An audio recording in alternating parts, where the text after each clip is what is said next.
अस्सलामुअलैकुम, welcome back to my channel. This is Kiran बियंस channel. और आज की वीडियो में हम लोग पार्ट 4 कर रहे हैं चैप्टर नंबर 4 का, जो कि था protein activity and cellular metabolism.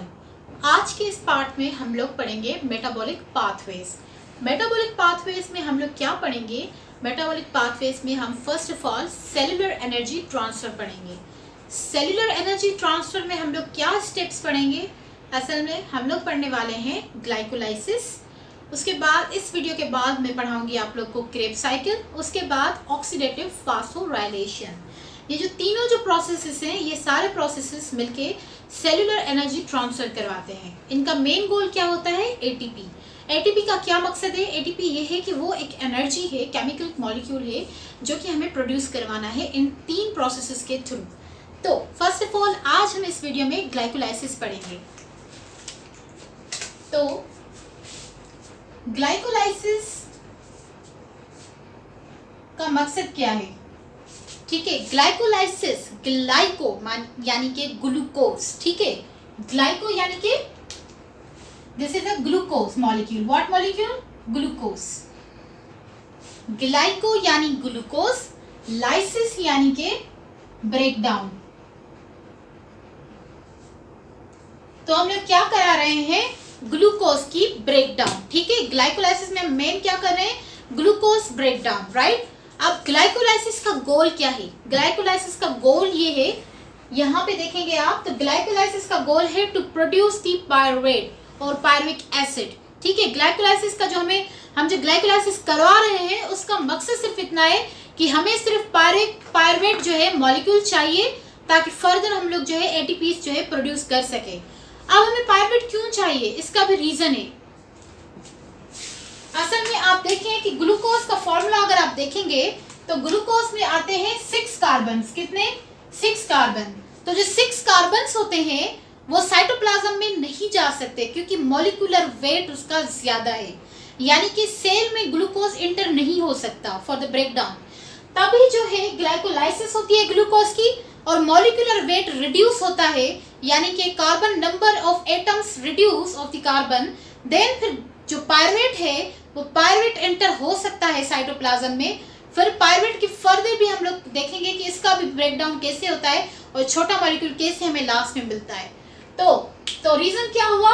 Glucose को हम लोग क्यों ब्रेक डाउन कर रहे हैं? ताकि इसका मॉलिक्यूलर वेट रिड्यूस हो, ताकि ये सेल के अंदर जा सके साइटोप्लाज्म में, साइटोप्लाज्म में जाकर जो है एटीपी प्रोड्यूस कर सके। तो अब हम लोग रिएक्शन स्टार्ट करेंगे।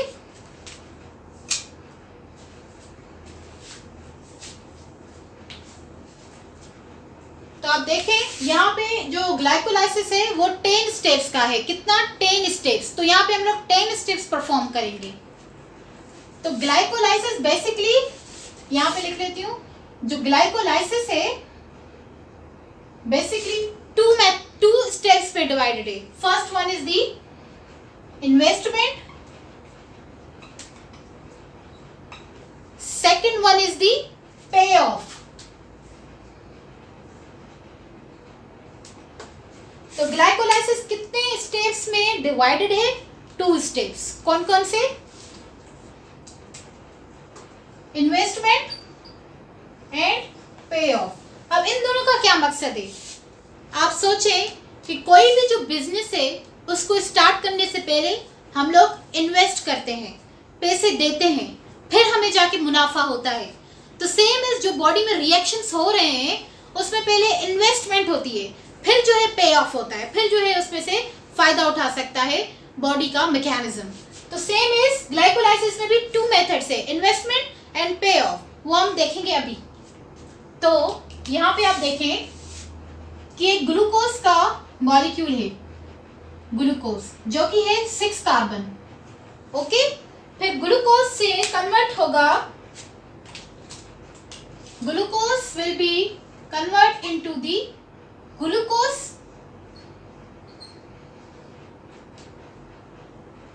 ग्लूकोज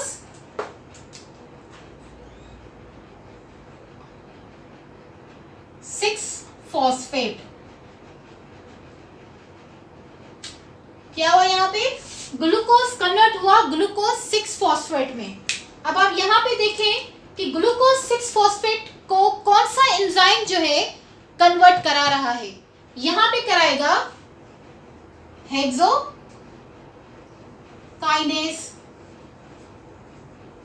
हेक्सोकाइनेस ग्लूकोज को कन्वर्ट करा रहा है ग्लूकोज 6 फॉस्फेट में, और यहां पे एक एडिशनल रिएक्शन भी हो रहा है जिसको हम बोलते हैं फास्फोराइलेशन। फास्फोराइलेशन। अब इसमें क्या हो रहा है, इसमें इन्वेस्टमेंट हो रही है। इस रिएक्शन में क्या हो रहा है, इन्वेस्टमेंट हो रही है। किसकी, यहाँ पे एक एटीपी आएगी, एटीपी मॉलिक्यूल इंटर होगा और एटीपी मॉलिक्यूल जो है वो यहाँ से बाहर हो जाएगा। एडीपी यहाँ से निकल आएगा और यहाँ पे जो है 1 फॉस्फेट मॉलिक्यूल जो है 1 फॉस्फेट इनऑर्गेनिक मॉलिक्यूल 1 फॉस्फेट यहाँ पे कंज्यूम हो जाएगा। तो फास्फोराइलेशन की रिएक्शन की वजह से एटीपी आया, एटीपी आने की वजह से एक फॉस्फेट जो है इस रिएक्शन में कंज्यूम हुआ।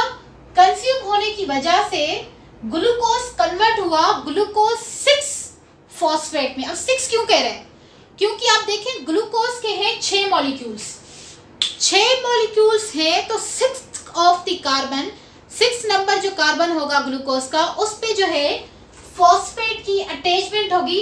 इस 6th number of attachment of phosphate को तभी हम कह रहे हैं ग्लूकोज 6 फॉस्फेट, यानी कि ग्लूकोज के मॉलिक्यूल पे 6th नंबर पे फॉस्फेट अटैच हुआ। ओके, और ये कौन सा एंजाइम करवा रहा है, हेक्सोकाइनेस। तो ये कौन सा स्टेप हो गया, ये हो गया फर्स्ट स्टेप। ठीक है, अब सेकंड स्टेप पे आएंगे तो ग्लूकोज 6 फॉस्फेट कन्वर्ट हो जाएगा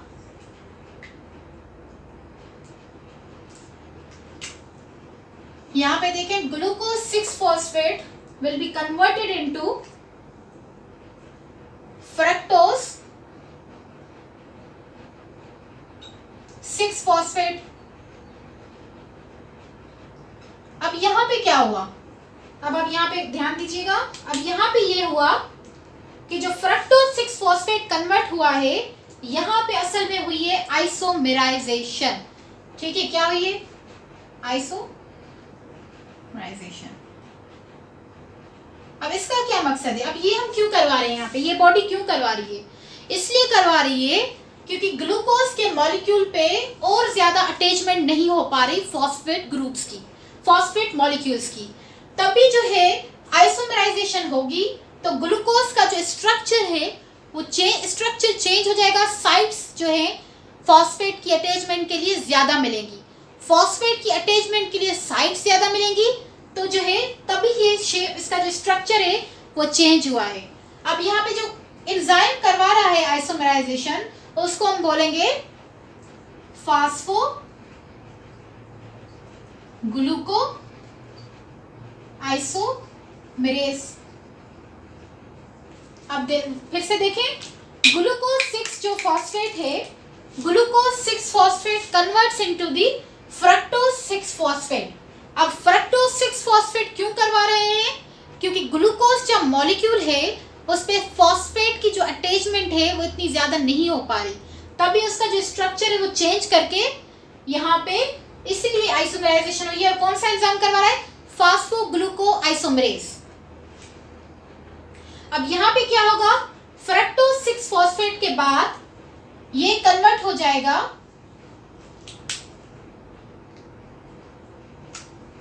फ्रक्टोज 1,6 फॉस्फेट।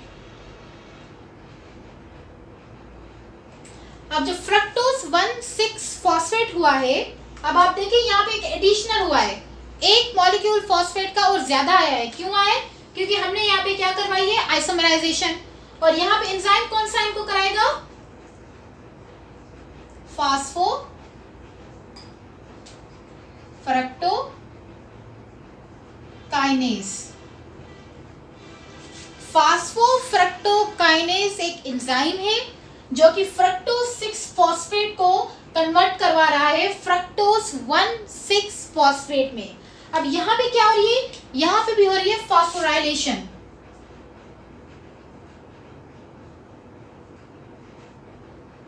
फास्फोराइलेशन की वजह से यहाँ पे एटीपी एक अंदर आया, ठीक है, फिर एटीपी कन्वर्ट होके बाहर आया और यहाँ पे एक फॉस्फेट मॉलिक्यूल कंज्यूम हुआ, ठीक है। अब एक फॉस्फेट मॉलिक्यूल कंज्यूम हुआ फास्फोराइलेशन की वजह से, तो यहाँ पे इसकी पोजीशन क्या होगी फॉस्फेट आयन की, फ्रक्टोज पे 1 नंबर। तो 1 and 6 जो कार्बन्स होंगे फ्रक्टोज के, वहां पे फॉस्फेट की अटैचमेंट होगी, तो कंपाउंड का नेम हो जाएगा फ्रक्टोज 1,6 फॉस्फेट, ठीक है। तो ये हो गया third step, this one is the second step, this one is the third step. अब फ्रक्टोज 1,6 फॉस्फेट के बाद क्या होगा? अब फ्रक्टोज 1,6 फॉस्फेट के बाद क्या होगा? यहाँ पे जो यहाँ तक जो था, यहाँ तक हो गया इन्वेस्टमेंट स्टेप कंप्लीट। तो आप यहाँ पे लिख सकते हैं, जो इन्वेस्टमेंट स्टेप से एटीपी देखिए आप कितनी कंज्यूम हुई, 1 और 2 एटीपी कंज्यूम हुई, तो हम यहाँ पे लिख सकते हैं कि 2 एटीपी इन्वेस्टमेंट में कंज्यूम हुई, ठीक है। अब फ्रक्टोज 1,6 फॉस्फेट के बाद अब क्या होगा? यहाँ पे होगा इनका ब्रेकडाउन, ठीक है। ब्रेकडाउन कौन सा एंजाइम करवाएगा? अल्डोलेस।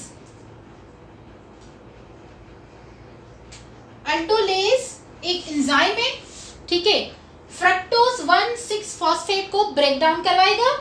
कौन से मॉलिक्यूल्स में? ये देख लें, 3 फास्फो ग्लाइसिरल अल्डिहाइड,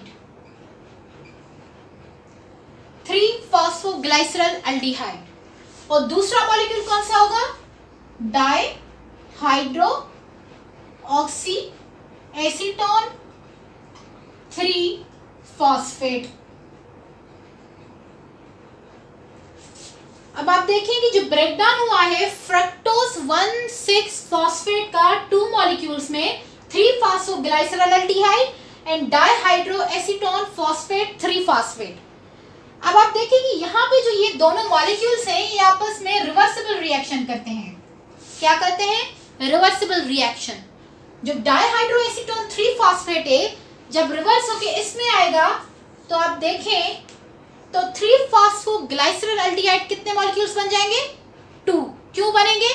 क्योंकि डाइहाइड्रो एसीटोन 3 फॉस्फेट रिवर्स होके इसमें आया है, तो ये कितने मॉलिक्यूल्स हो जाएंगे? 2, क्योंकि ये रिवर्सिबल रिएक्शन है। क्या है? रिवर्सिबल। तो सारे जो भी डाइहाइड्रो एसीटोन 3 फॉस्फेट के मॉलिक्यूल्स हैं, वो सारे कन्वर्ट हो जाएंगे 3 फॉस्फोग्लाइसरल अल्डिहाइड। तो यहाँ पे आप देखें तो ये कितने मॉलिक्यूल्स बन गए? 3 फॉस्फोग्लाइसरल अल्डिहाइड के 2 मॉलिक्यूल्स बन गए। तो फर्दर अब इसको हम देखेंगे, यहाँ पे इसको नहीं देखेंगे ग्लाइकोलाइसिस के प्रोसेस में। तो 3 फॉस्फोग्लाइसरल अल्डिहाइड जो है उसकी होगी डीहाइड्रोजनेशन। क्या होगी? डीहाइड्रोजनेशन। अब 3 फॉस्फोग्लाइसरल अल्डिहाइड कन्वर्ट हो जाएगा 1,3 बाय फॉस्फोग्लाइसिरेट। अब यहाँ पे क्या हुआ है? यहाँ पे कौन सा एंजाइम आएगा? यहाँ पे एंजाइम आएगा ट्रायोस फॉस्फेट डीहाइड्रोजनेस। तो क्या हुआ? 3 फॉस्फोग्लाइसरल aldehyde converts into 1,3 biphosphoglycerate from the enzyme triose phosphate dehydrogenase enzyme. इसकी वजह से ये कंपाउंड हमें मिला। इसको मैं पेन का कलर चेंज कर दूं, 1,3 बाय फॉस्फोग्लाइसिरेट। अब यहाँ पे क्या होगा? जब यहाँ पे इसका जो है मॉलिक्यूल चेंज हुआ, तो यहाँ पे यहाँ पे एक मॉलिक्यूल रिलीज होगा। वो कौन सा होगा? NAD+ जो है इसके 2 मॉलिक्यूल्स वो कन्वर्ट हो जाएंगे किसमें? 2NADH+ H2। अब H2 क्यों? बिकॉज यहाँ पे हो रही है डीहाइड्रोजनेज। डीहाइड्रोजनेज एंजाइम क्या करेगा, डीहाइड्रोजनेशन, यानी कि हाइड्रोजन का जो मॉलिक्यूल है वो रिलीज आउट हो जाएगा, जिसकी वजह से 3-फॉस्फोग्लाइसरल अल्डिहाइड, अल्डिहाइड बन जाएगा एसिड में, ग्लाइसरल एसिड। ठीक है, तो यहाँ पे हाइड्रोजन भी रिलीज हुआ और NAD कन्वर्ट हुआ NADH में, 2 मॉलिक्यूल्स। ओके, अब इसके बाद क्या होगा, 1,3-biphosphoglycerate will be converted into the 3-phosphoglycerate। अब 3-phosphoglycerate को कौन सा एंजाइम कन्वर्ट करवा रहा है, यहाँ पे जो एंजाइम कन्वर्ट कराएगा वो है फास्फोग्लाइसिरोकाइनेज एंजाइम। जो ये एंजाइम है वो कन्वर्ट करा रहा है 1,3-biphosphoglycerate को 3-phosphoglycerate में। तो यहाँ पे जो हमें बायो प्रोडक्ट्स मिलेंगे वो कौन से हैं, यहाँ पे 2 ADP जो मॉलिक्यूल्स हैं वो क्या होंगे, कन्वर्ट हो जाएंगे 2 ATP मॉलिक्यूल्स में। तो यहाँ पे हमें बाय प्रोडक्ट क्या मिला, 2 ATP मॉलिक्यूल्स। अब 3-phosphoglycerate will be converted into the 2-phosphoglycerate।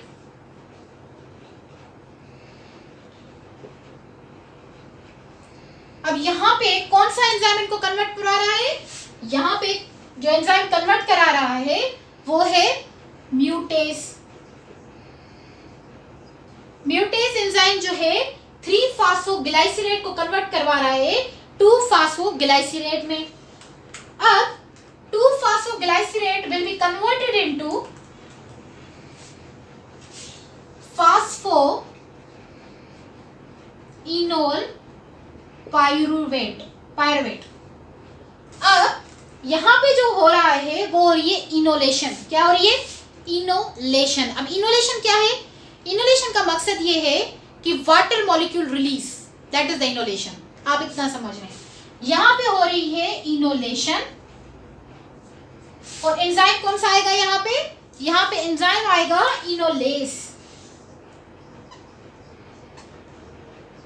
कौन सा एंजाइम आया, इनोलेस आया। 2-phosphoglycerate को कन्वर्ट करवाया फॉस्फोइनोल पायरेट में, और यहाँ पे जो रिलीज होगा वो होंगे 2 वाटर के मॉलिक्यूल्स।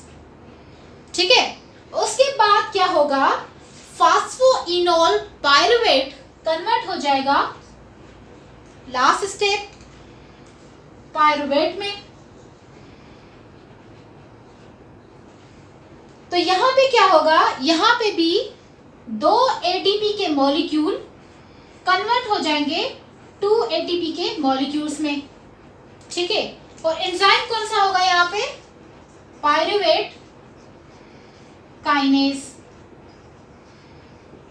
अब हम लोग स्टेप्स काउंट करते हैं, कितने हुए, ये हो गए 1 2 3 4, ठीक है, 5 6 7 8 9। काउंट करते हैं 1 2 3 4 5 6 7 8 9 और ये 10th। तो यहाँ पे हम लोग कंसीडर करेंगे कि 4 5 यहाँ पे है, 6 7 8 9 और ये 10। तो हम लोग फिर से एक दफा रिपीट कर लेते हैं सारा प्रोसेस, लेकिन उससे पहले हम लोग चार्ट बनाएंगे यहाँ पे। तो इन्वेस्टमेंट में हमें कितने एटीपी हमने जो है कंज्यूम करवाए, यहाँ पे देखिए आप 1 और 2। यहाँ से जो है पे ऑफ जो है, यहाँ से स्टेप शुरू होते हैं। कौन से, पे ऑफ स्टेप। ठीक है, तो पे ऑफ स्टेप्स में हमने कितने एटीपीज जो है जनरेट करवाए, NADH कितने जनरेट करे वो हम काउंट करेंगे। तो यहाँ पे आप देखें 2 NADH जो है हमें यहाँ पे मिले हैं, तो हम लिख सकते हैं कि यहाँ पे ऑफ पे हमें 2 NADH मिले हैं। ठीक है, और ATP हम काउंट करें, 2 यहाँ पे एटीपी मिले हैं, 2 एटीपी यहाँ पे मिले हैं, तो 4 एटीपी मिले हैं यहाँ पे हमें। ठीक है, तो हम लोग यहाँ पे जो है एस्टिमेट करेंगे कि इन्वेस्टमेंट में हमने 2 एटीपी दिए, पे ऑफ में हमें 4 एटीपी मिले और 2 NADH मिले, NADH। ठीक है, अब आप यहाँ पे देखें कि जो 1 NADH होता है वो बराबर होता है 2.5 ATP। 1 NADH equal to 2.5 ATP, तो 2 NADH बराबर होंगे 5 ATP। ठीक है, तो 2 NADH कितने के बराबर होंगे? 2 ATP के, 5 ATP के। तो आप यहाँ पे प्लस करेंगे, तो 5 ATP प्लस 4 ATP जो हमने प्रोड्यूस करवाए, ठीक है, तो कितने होंगे? 9, और 2 ATP जो हमने कंज्यूम करवाए वो होंगे माइनस, तो टोटल नेट कितना बना हमारा? 7। तो नेट हमारा कितना बना? नेट गेट कितना बना हमारा? 7 ATP हमें मिले। ठीक है, तो हम रिपीट करेंगे सारा प्रोसेस। तो अब यहाँ पे देखें ग्लाइकोलाइसिस होती क्या है। ग्लाइकोलाइसिस का मकसद ये है break down of the glucose for the purpose of to gain the pyruvate. Why pyruvate? Because pyruvate molecular weight is smaller than the glucose, that is why we are preferring to break down of glucose. और ये सारा glycolysis का process कहाँ होता है? Cytoplasm में। Location क्या है इस रिएक्शन की? साइटोप्लाज्म में। तो ग्लाइकोलाइसिस के कितने मेथड्स होते हैं? 2 स्टेप्स होते हैं, इन्वेस्टमेंट एंड पे ऑफ। इन्वेस्टमेंट में हम लोग एटीपीज देते हैं, पे ऑफ पे हम लोग एटीपीज प्रोड्यूस करवाते हैं।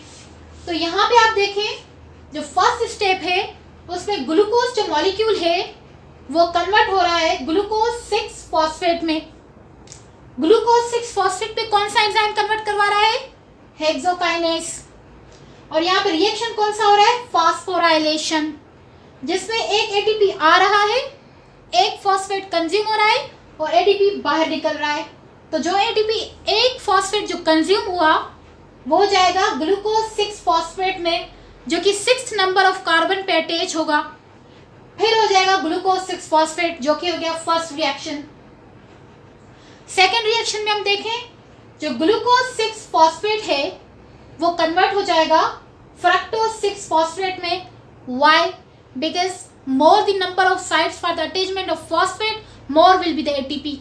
ओके, तो दैट इज व्हाई आइसोमराइजेशन हो रही है। और कौन सा आइसोमराइजेशन करवा रहे हैं? फास्फोग्लूको आइसोमरेज। ठीक, अब फास्फोग्लूकोज आइसोमरेज करवा रहा है ग्लूकोज 6 फॉस्फेट को फ्रक्टोज 6 फॉस्फेट में।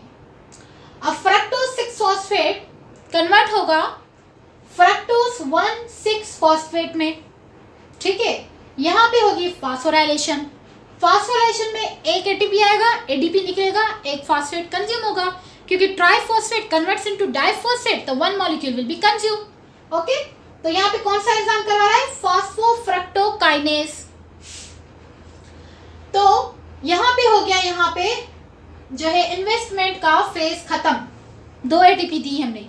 अब यहाँ से जो है पे ऑफ का जो है मेथड स्टार्ट हो जाएगा, स्टेप स्टार्ट हो जाएगा। तो fructose 1,6 phosphate will be divided, will be break down, will be catalyzed by the enzyme aldolase. कितने molecules? 3 phosphoglyceral aldehyde and dihydroacetate 3 phosphate. और ये जो है 6 कार्बन से और ये 3 कार्बन से। अब यहाँ पे गौर की बात सुने, जो डायहाइड्रोएसीटोन 3 फॉस्फेट है और जो 3 फॉस्फोग्लाइसिरल अल्डिहाइड है, ये आपस में रिवर्सिबल रिएक्शंस हैं। रिवर्सिबल रिएक्शंस होने की वजह से dihydroacetone 3 phosphate will be converted into the 3 phosphoglyceral aldehyde. तो कितने मॉलिक्यूल्स मिलेंगे? 2 मॉलिक्यूल्स मिलेंगे 3 फॉस्फोग्लाइसिरल अल्डिहाइड के। अब 2 मॉलिक्यूल्स होने की वजह से अब जो है ये डबल रिएक्शंस हो जाएंगे। तो 3 phosphoglyceral aldehyde will be converted into the 1,3 biphosphoglycerate. कौन सा एंजाइम कराएगा? Triphosphate dehydrogenase enzyme. और यहाँ पे जो हो रहा है बाय प्रोडक्ट हमें क्या मिल रहा है? 2 NADH मिल रहे हैं 2 NADH में, और 2 हाइड्रोजन के मॉलिक्यूल्स यहाँ पे रिलीज हो रहे हैं क्योंकि डिहाइड्रोजनेशन हो रही है। उसके बाद 1,3-biphosphoglycerate will be converted into 3-phosphoglycerate। कौन सा एंजाइम करवाएगा? phosphoglycerokinase। और यहाँ पे 2 ATP जो मॉलिक्यूल्स हैं वो ATP में कन्वर्ट हो जाएंगे, यानी 2 ATP मिल गए यहाँ पे। फिर 3-phosphoglycerate will be converted into 2-phosphoglycerate। यहाँ पे कौन सी एंजाइम करवाएगा? म्यूटेज। ठीक है। फिर 2-phosphoglycerate will be converted into phosphoenol pyrate। इनोलेशन क्या है? Water molecule release. तो यहाँ पे 2 मॉलिक्यूल ऑफ वाटर रिलीज हुए हैं। और कौन सा एंजाइम करवा रहा है? इनोलेज। अब phosphoenol pyrate will be converted into pyrate। तो यहाँ पे टोटल पायरेट के मॉलिक्यूल्स कितने मिलेंगे? 2 molecule of pirate will be received. तो यहाँ पे 2 ATP convert will be 2 ATPs। और यहाँ पे पायरेट काइनेज करवा रहा है ये रिएक्शन। तो यहाँ पे हमें क्या कंज्यूम हुए? 7 ATP मिले हमें और 2 पायरुवेट के मॉलिक्यूल्स मिले। ठीक है। तो प्रोडक्ट हमें क्या मिला? 2 मॉलिक्यूल्स ऑफ द पायरुवेट। अब पायरुवेट जो मॉलिक्यूल है, अगर उसको ऑक्सीजन मिलेगी, क्या मिलेगी? ऑक्सीजन। अगर ऑक्सीजन मिलेगी तो वो मॉलिक्यूल जाएगा माइटोकॉन्ड्रिया में। माइटोकॉन्ड्रिया में जाकर वो जो है एटीपी प्रोड्यूस करेगा, और इस साइकिल को, इस प्रोसेस को हम बोलते हैं क्रेब्स साइकिल। अगर पायरुवेट को ऑक्सीजन नहीं मिलती और पायरुवेट जाता है एडिपोज टिश्यूज में, स्केलेटल मसल्स में, तो वो पायरुवेट जो है कन्वर्ट हो जाएगा लैक्टिक एसिड में। ठीक है। तो वहां पे जो है लैक्टिक एसिड में कन्वर्ट होगा, और पायरुवेट को अगर ऑक्सीजन मिल गई तो माइटोकॉन्ड्रिया में जाकर एटीपी प्रोड्यूस करवाएगा। ठीक है। वो फर्दर जो क्रेब्स साइकिल है हम लोग नेक्स्ट वीडियो में डिस्कस करेंगे। तो मेरे चैनल को कर दीजिएगा सब्सक्राइब। होप कि आपको समझ आया होगा लेक्चर आज का। अल्लाह हाफिज।